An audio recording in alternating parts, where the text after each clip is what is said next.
Good afternoon everyone! Naghahanap ka ba ng side hustle na talaga namang magbibigay sa iyo ng pagkakataon at oportunidad na kumita kahit nasa bahay ka lamang? Ayan. So bago dyan mga kaibigan, ipakikita ko muna sa inyo yung aking natanggap na reward mula kay Carsico. Ayan. So nakatanggap tayo guys ng Certificate of Honor.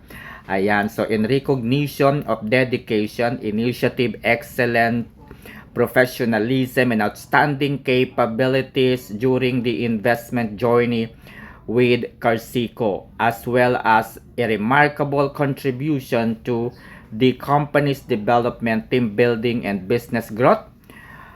The honorary title of Outstanding Contribution Award is hereby conferred. Ayan. So, ibig sabihin nito guys ay matagal na tayo dito sa Carsico. Sa mga hindi pa po nakakaalam, 2 years na po ang Carsico, no? And sa Pilipinas, nairehistro po ito noong November 17, 2025.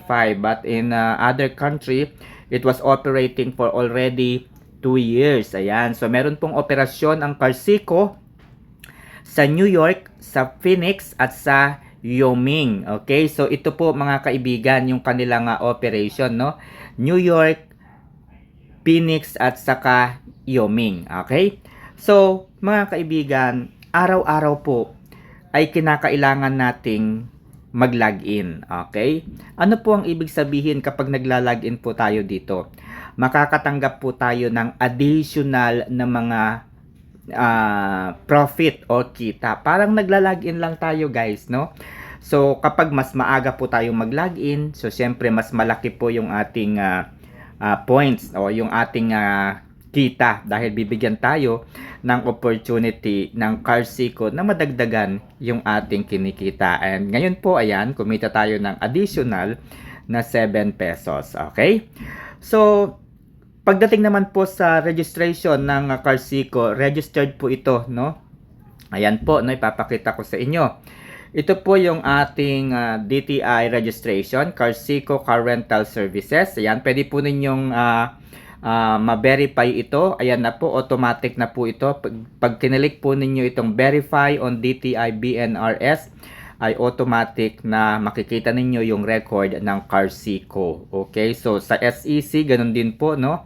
Pag pinindot po ninyo itong verify with SEC or SEC, yan po ang lalabas. Okay, so ito naman po ay certificate mula sa United Kingdom. Ayan, so ito naman po ay certificate mula sa United States. Ayan, so sa Wyoming. Okay, and syempre, ito naman po yung certificate, no?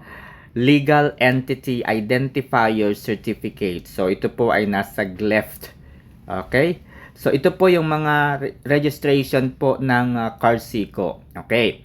So, sa mga bagong gawang account, mga kaibigan, ay meron pong mga free na ibinibigay ang Carsico. Okay?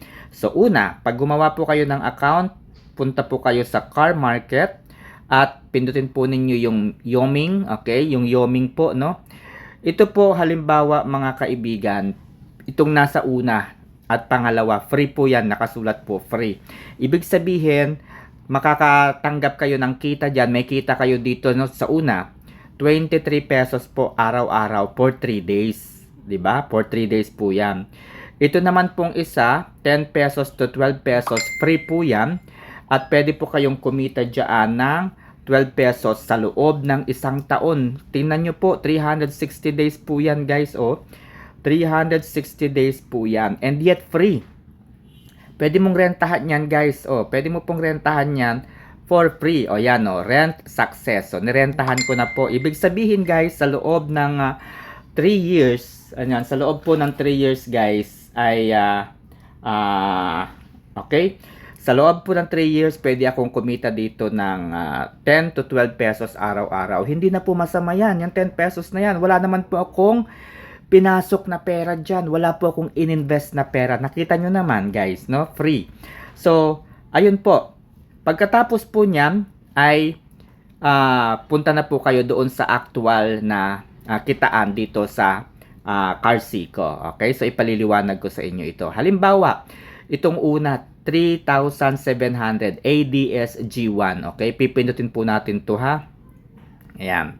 So, ibig sabihin guys, ang kita natin dito araw-araw, ayan po, nasa taas po, no? Araw-araw, yung nasa taas ng sasakyan.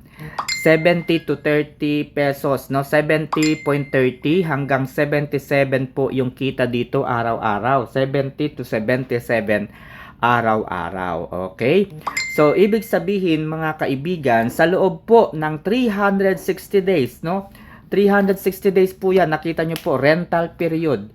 360 days. Okay? So, ibig sabihin, pwede daw tayong kumita ng 77.70. I-multiply natin sa 365 days o 360 days rather. Okay? So, sa 360 days, meron tayong 27,972. Okay? 27,972 po yung kita natin dyan sa loob po ng isang taon. And yung ginamit nating pera o yung pinautang nating pera ay 3,700 lamang. Okay? Paano po tayo kumikita dyan? Paano po tayo kumikita dyan, guys? So, ganito lamang po yan. Okay? Papakita ko po sa inyo. Okay? Puntahan po natin itong ating profit. Ayan. So, nagba-boundary po, no? Nagba-boundary po dito yung driver. So, pag pansinin po ninyo, Car Aid DR3. So, mula po dun sa pinakang baba, August 14. O, kanina, 5.78 yung binigay niya sa akin. Tapos, meron siya uling pasahero, 7 pesos. Nagkaroon ulit siya ng pasahero, 7 pesos, 7 pesos, 6 pesos, 7 pesos, 5, 6, and 5 pesos po. So, kada oras po yan ay nakakatanggap tayo ng boundary mula doon sa driver na nagdadrive doon sa sasakyan na nirentahan natin. Ano po yung nirentahan natin? Ito po, nirentahan po natin itong Myoming. Yung Myoming po, yung Yoming po yung nirentahan ko. Ito po yun. Ayan po yung nirentahan ko, Yoming, no? So, ganun lamang po kadali guys, no, yung kumita po dito. Magpapahiram ka lamang ng 3,700 or 3,500 and so on so forth. Tapos makakatanggap na tayo ng commission, okay? O yung kanilang boundary. Alright, so yun lang guys.